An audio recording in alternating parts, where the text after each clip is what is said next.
Hello, hello, hello. We are doing a rare Monday night match preview. That's because we have a double game week. Well, I guess it counts as 2 weeks in fantasy, but one on Wednesday, one on Saturday, both away for Orlando. This match preview will be for the Red Bulls game. We go there again. Last time we saw them, they were in a slump, and we went there and they beat us, and then after that they caught hot fire, and they did not really cool down until the last 2 weeks. But from what I know, now they're a little injured on the back line. We're in a downward toilet spiral of shit, in my opinion. But anyway, we'll let Mark talk about Red Bulls. Ron will talk about what we have. I'm not going to call it a team, and I'll fill in where need be. So, Mark, you want to talk about Red Bull's recent form and the injuries to your back line? Well, first of all, guys, I know that you guys are kind of new at this. I know you're having a hard season. I know that you just fired the coach. It's going to be okay. It will be okay. I have confidence that your ownership will be able to figure it out, and you will have a successful club. So, that said, this is from a guy who's been there a long time. The Red Bulls are in a bit of a slump, that's true. They also have played every 3 days since June 15th. They've had 2 Open Cup games. They had a international friendly against Club America. But yes, in the league, they've kind of hit the skids a little bit. They haven't scored in 2 league matches. They won last on June 19th at home against Seattle. Then they went to RSL and blew a lead in the last 20 minutes of the match. They allowed a 93rd minute goal to give away 2 points at Columbus. Then they went to New York City and lost for the first time ever to that club 2-0. And then last night, Sunday night, they had a scoreless draw at home against the Portland Timbers. So they haven't scored in 2 matches. There's a bit of Sturm and Drang going on. While we do have Gideon Ba, who's our 24-year-old Ghanaian signing this year, is out for the year with a broken tibia. We did get back Damien Peronel, who saw his first league action since tearing his ACL against DC in last season's playoffs, and he played very, very well coming off the bench to sub for Ba. Not only that, you have someone who I think you're familiar with, Aurelian Collin, coming back from suspension, who I know will want to do quite well against his former team. So I think in the back we're doing okay.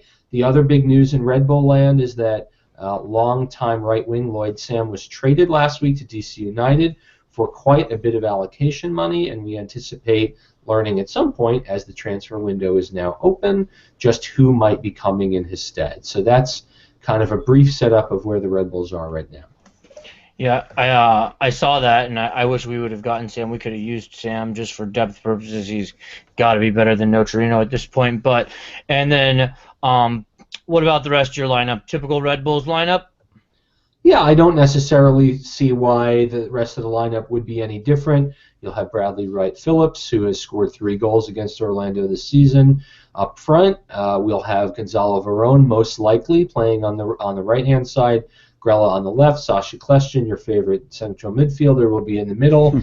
And then, of course, Dax McCarty and Felipe as the defensive midfielders. And on the left wing-back should be Connor Lade. On the right should be Sal Zizzo, but maybe Chris Duval, who had been playing pinch hitter, central defender for a number of matches this season. He's certainly better suited on the right, and he may see time there given the fact that Zizzo, I think, is pretty gassed. He's played a lot of minutes over the stretch. All right, and Ron, and Luis Robles, by the way, yes. Yeah, well, always, right? There you go. And Ron, I think I don't know what we'll see. We saw a central defensive midfielder at right wing last week, so I think that failed miserably. What do you think we'll see for us? Well, it depends who gets healthy. Kaká was out with injury. Carlos Rivas was apparently out with injury, although I never believe whatever the club says about Carlos Rivas. But assuming those two can play, which I have my doubts over if they weren't healthy On Friday. I don't know that they'd be healthy enough to start going on the road on a short week. But let's hope they are. If they are, I think you'll see Shea, Molino, and Rivas across the front line with Larin leading the attack. I think that would move Seren back into a holding role with Christian Higuita.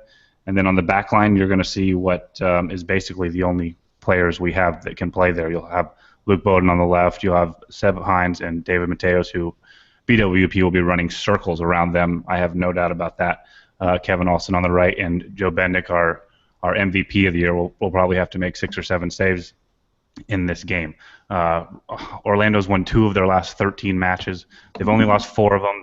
They're together with 9 draws on the year now, and Orlando's just going through a transitioning period right now. It's tough. The window's now open, and now they go on the road for 3 straight games.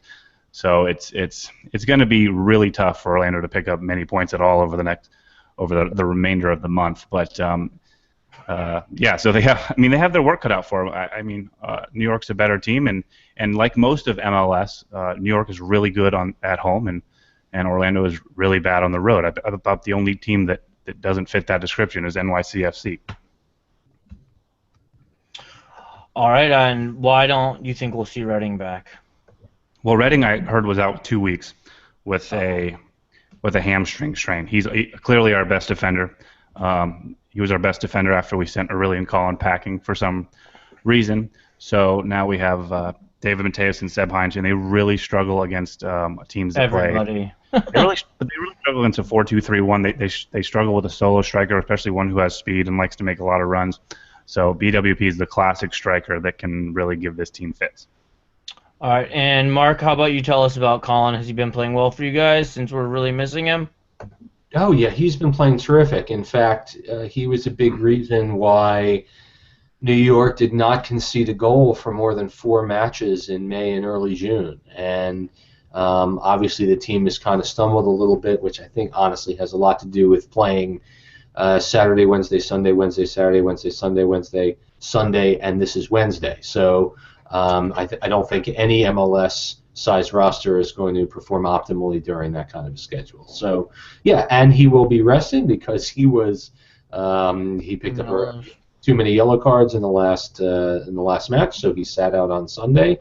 Yeah, no, I think that he has been a major lift, especially since Gideon Ba has just broken his leg. And when you think about a guy like Ali Curtis, who prides himself on making shrewd moves, and, I have no intention to rub it in, but, frankly, that was a brilliant acquisition for a guy who is making a big difference. And, the irony is he's now one of 3 French central defenders for the Red Bulls, and, it's La Vie en Rose here. Real quick, Mark, if Red Bulls are completely healthy and clicking on all cylinders, is Aurelian Collin still a starter for you?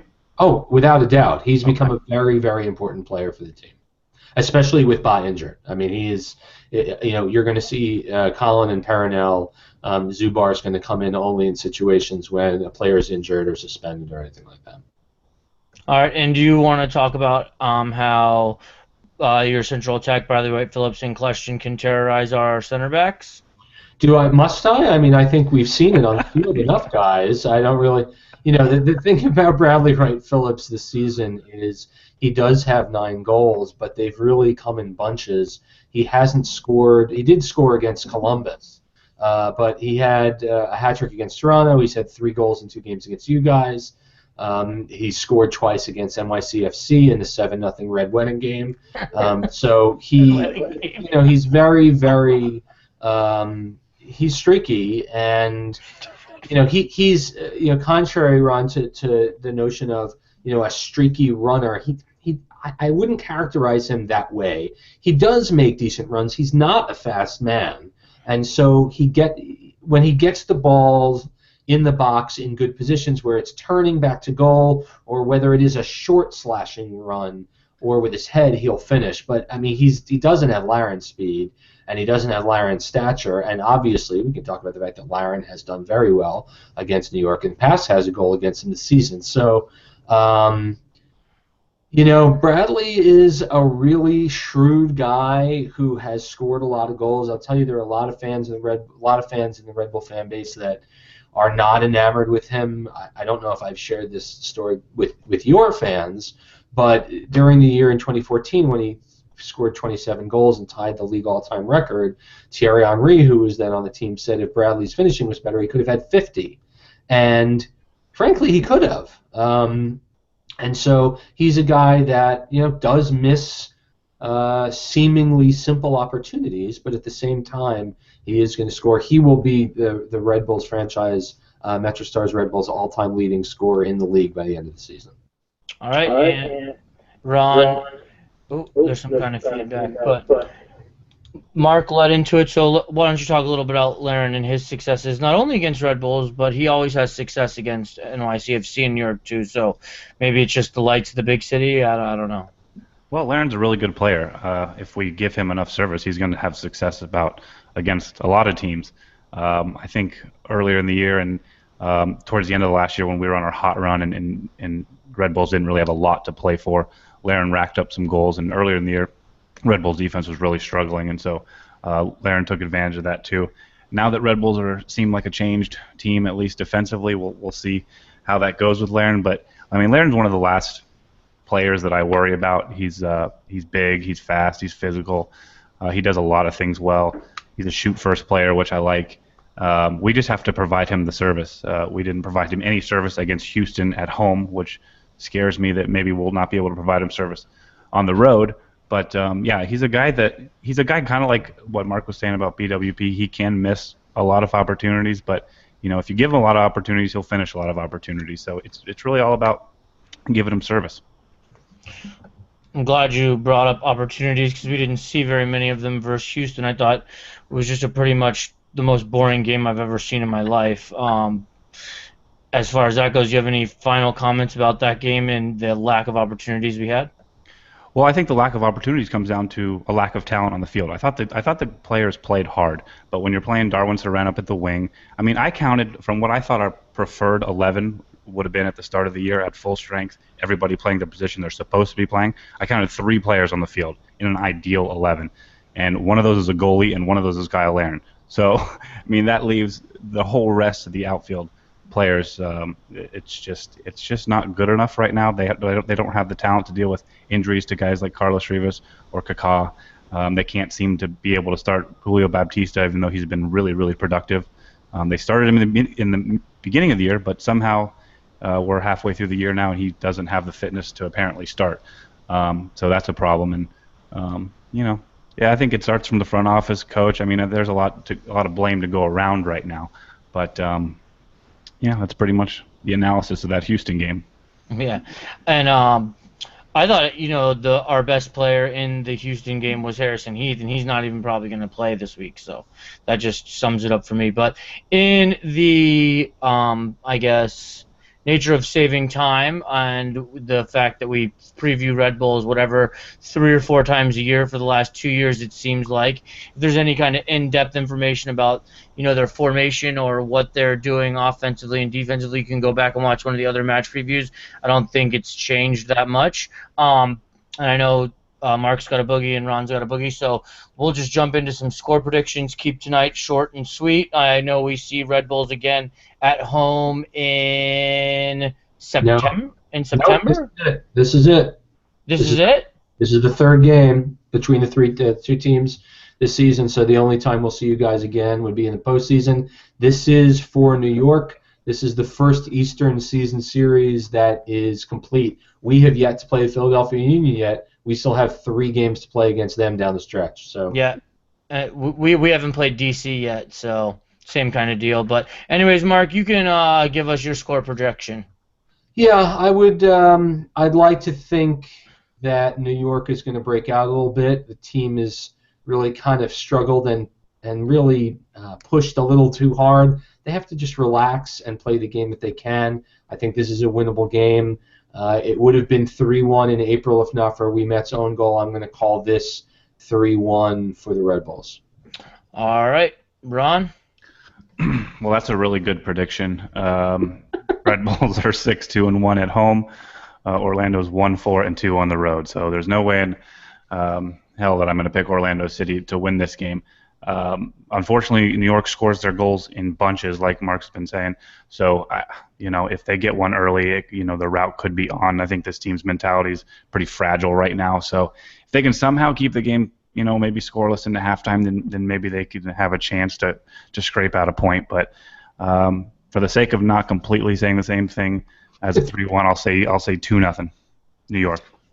All right, and my reference to this game is going to come from a New York Jet. I don't know how you stand on NFL football, but our defense is so soft that it couldn't stop a nosebleed.